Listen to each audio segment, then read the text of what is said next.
नमस्कार साथियों, जांगड़ा इलेक्ट्रॉनिक्स के electronics basic idea YouTube channel पर आपका हार्दिक स्वागत है। आज की हमारी जो वीडियो है वो है, आज का टॉपिक हमारा जो कूलर की वायरिंग है जो किस प्रकार से होती है और इसके अंदर क्या क्या पार्ट्स लगते हैं। और सबसे पहले हम शुरुआत करते हैं, जो कूलर की मोटर होती है उसके अंदर 4 वायर होती हैं, आपको ये नज़र आ रहे हो। सबसे पहले इसके अंदर एक ब्लू वायर होती है। ये ब्लू वायर क्या होती है, मेन वायर बोला जाता है इसको। और बाकी जो 3 वायर बच गई, 3 वायर, एक है ब्लैक, एक वाइट और एक रेड। ये जो 3 तारें हैं ये स्पीड की तारें बोली जाती हैं। और इसकी वायरिंग किस प्रकार से करनी है वो भी हम आपको करके दिखाएंगे। तो इनके बारे में थोड़ी बेसिक जानकारी साझा कर लेते हैं। ये जो ब्लू तार है, हमेशा ही जहाँ पर भी ब्लू तार हो इसको मेन दिखाया जाता है।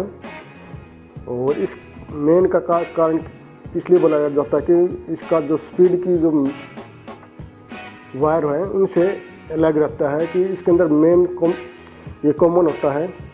इसके अंदर सबसे पहले सप्लाई दी जाती है, उसके बाद बारी बारी कंटिन्यू 1 बाय 1 अलग अलग स्पीड पर सप्लाई दी जाती है। और सबसे पहले ब्लैक वाली होती है, ये हाई स्पीड होती है, फिर उसके बाद वाइट होती है, मीडियम होती है और रेड होती है जो स्लो स्पीड होती है। और ये कलर जो वाइंडर होता है हमारा, ये कलर चेंज कर सकता है, स्पीड हाई लो मीडियम ये कलर चेंज कर सकता है। लेकिन ब्लू कलर जो होगा, ये कोई भी वाइंडर होगा वो ये ब्लू कलर चेंज नहीं करेगा। ब्लू कलर ही इसको मेन कलर कोड बताया गया है। और हर कंपनी का जो कलर कोड होता है ब्लू होता है, जो मेन सप्लाई के लिए होता है। अगर हम इसकी जगह अगर ब्लैक और रेड पर अगर सप्लाई दे देंगे तो इसके अंदर क्या होगा कि स्पीड की कॉइलें होती हैं, उन स्पीड के कॉइलों के अंदर टर्न बहुत कम होते हैं और केवल 20 या 15 वोल्ट के लिए होती हैं जो स्पीड होती हैं। अगर इसकी जगह हम 220 वोल्ट दे देते हैं तो हमारी कॉइलें बढ़ने हो जाती है, अथवा ही कूलर की मोटर जल जाती हैं। तो शुरुआत करते हैं। और उसके लिए हम आपको दिखा दें, इस तरह से ये एक रोटरी होती है जो स्पीड रेगुलेटर स्विच होता है। ये केवल ओनली स्विच का काम करता है, 1 बाय 1 3 स्टेप चेंज करता है और एक स्टेप पर ऑफ हो जाता है। और ये हमारा पंप का ऑन ऑफ स्विच है। इसके अंदर 4 वायर होती हैं और इसके अंदर एक बल्ब लगा होता है जो ऑन करने पर जगता है, जो हमें इंडिकेशन देता है कि हमारा पंप ऑन हो चुका है, यानी पानी उठाना शुरू कर चुका है, वर्किंग शुरू हो चुकी है। और थोड़ा और पास से नज़र डाल लेते हैं। जो ये रोटरी होती है, इस रोटरी के अंदर 4 कनेक्शन होते हैं, 4 पोल होते हैं। आप लोग देख रहे होंगे कि एक जो सेंटर के अंदर है, सेंटर तो हम किसी को मान सकते हैं, लेकिन एक जो बीच के अंदर होता है, जो ये कॉमन कहलाता है या मेन कहते हैं इसको। ये क्या करता है कि ये कॉमन जो बीच के अंदर होता है, ये 1 बाय 1 घुमाने के बाद ये बारी बारी ये कनेक्शन चेंज करता है इधर। और इसका हाई लो जो हमारा जो दिखा रखा होता है रेपर पे, उसके हिसाब से हम इसको कनेक्शन कर सकते हैं। और आपको समझ में आ जाएगा, रोटरी के अंदर 4 वायर होती है, 1 वायर होती है कॉमन और 3 वायर जो होती हैं कनेक्शन के होते हैं, स्विचिंग के लिए होते हैं 1 बाय 1। ये कॉमन हो गया। ये कॉमन की पहचान ये होती है कि ये इनसे हटकर बीच में कनेक्शन मिलेगा आपको। तो शुरुआत करते हैं हम। सबसे पहले इजी हमारे लिए बनाने के लिए हम सबसे पहले तो पंप की वायर ले लेते हैं। ये हमारी पंप की वायर है, वाइट तार। ये कैसी तार हो सकती है, हम इनको स्लीव पर आते हैं।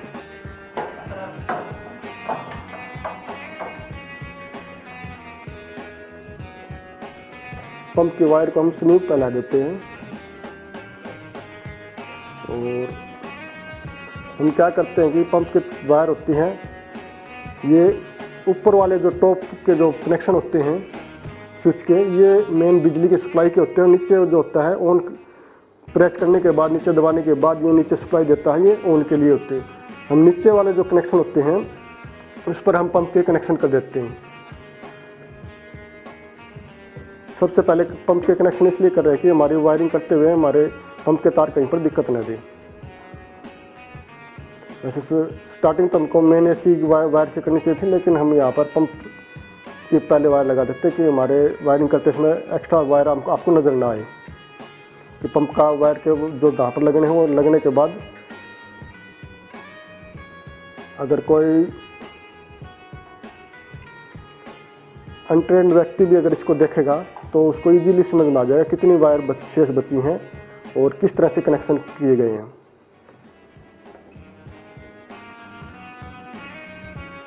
जो पंप के वायर है हमने स्विच के दोनों नीचे लगा दिए हैं और पंप की वायर का काम यहाँ पर कंप्लीट हो चुका है। ठीक, फिर हमारे पास लेते हैं हम सबसे पहले मेन बिजली की वायर। ये जो मेन बिजली की वायर है ब्लैक रेड कैसी कलर हो सकती है आपके पास, और इसके लिए हम क्या करते हैं, हमने बताया था कि जो हमारी मोटर के 4 वायर होती है, सबसे पहले तो उसका एक ब्लू तार होता है वो मेन होता है। उसके लिए हम क्या करते हैं, ब्लू तार को हम इसके बिजली की एक कौन सी भी वायर रेड या ब्लैक के साथ हम जोड़ देते हैं। इसको हम बिजली सप्लाई दे देते हैं ब्लू के अंदर। सबसे पहले ये काम ज़रूरी है कि ब्लू वायर के अंदर बिजली सप्लाई देनी है, उसके बाद मिस्टेक होने के चांस नहीं है। फिर हम उस वायर को हम स्लीव पहना देते हैं। स्लीव पहनाने के बाद क्या करते हैं हम, और जो हमारा जो पंप का स्विच था ऊपर वाले कनेक्शन है उसके एक तरफ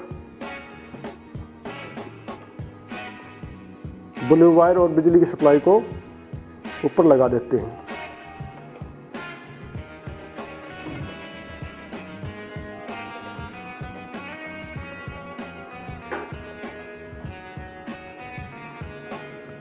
हमारा जो एक बिजली की सप्लाई और एक ब्लू तार है वो हमारा पंप के स्विच के ऊपर लगा दिया। हमारा एक बिजली से दूसरी सप्लाई का तार बच चुका है, और दूसरी सप्लाई के तार का हम क्या करते हैं,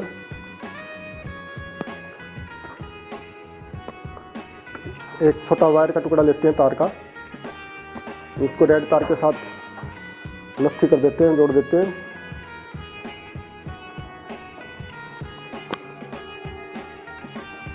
और जोड़कर उसी तरह से स्लीव बना देते हैं इसको।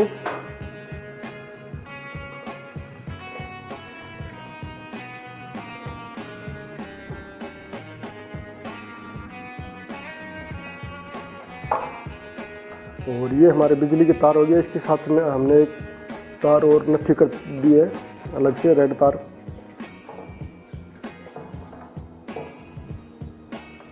और इस तार को हम बिजली की सप्लाई वाली तार है, इसको स्विच जो हमारा पंप का स्विच है इसके ऊपर की तरफ लगा देते हैं।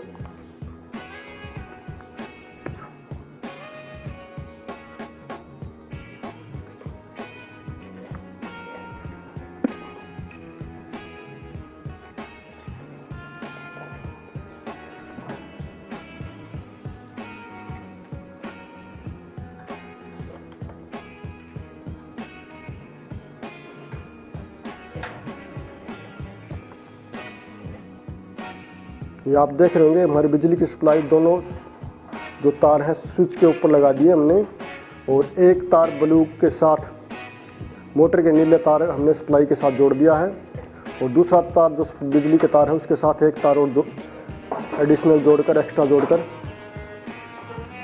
हम क्या करते हैं,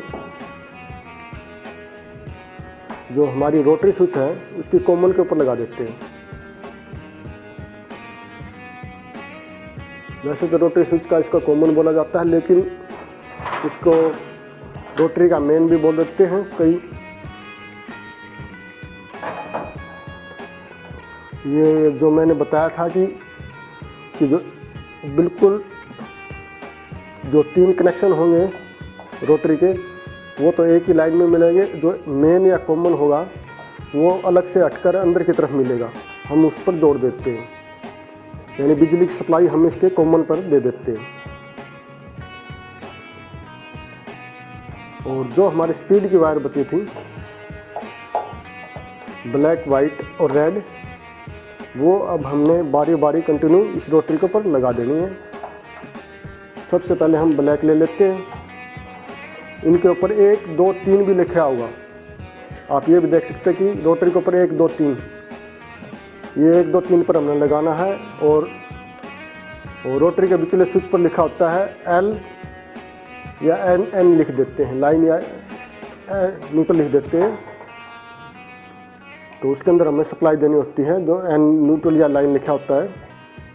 और 1 2 3 पर हमने स्पीड की वायर लगानी। सबसे पहले हम हाई स्पीड का कनेक्शन करते हैं 1 नंबर पे। तो ये हाई स्पीड के लिए हम ब्लैक वायर यहाँ पर 1 नंबर पर टाइट कर देते हैं। फिर 2 नंबर हमारा आ गया मीडियम स्पीड, और मीडियम स्पीड का कलर है हमारा यहाँ पर वाइट। तो हम यहाँ पर वाइट लगा देते हैं। फिर 3 नंबर पर हम लगा देते हैं रेड वायर। रेड वायर जो हमारी तीसरी स्पीड की वायर है जो मोटर से आई है। तीनों 1 2 3 नंबर पर तीनों कलर ब्लैक, वाइट और रेड बारी बारी लगा देने हैं। और जो कॉमन जो बोला जाता है रोटरी का, जहाँ पर लाइन होती है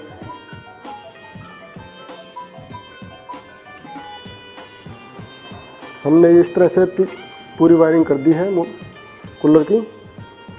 और सबसे मेन जो मुख्य बात है ध्यान रखने वाली, जो नीला तार है हमारा इस रोटरी के अंदर कहीं पर नहीं लगाना है।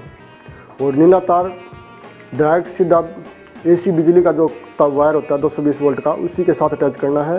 और रोटरी के ऊपर नीला तार नहीं आना चाहिए। और अब हम इसको टेप लगाकर वायर को नत्थी कर देते हैं। और जो हमारा कूलर का पैनल है, रोटरी स्विच का जो बोर्ड है, उसको हम स्क्रू लगा देते हैं। अब हमारा कूलर चलने के लिए रेडी हो चुका है।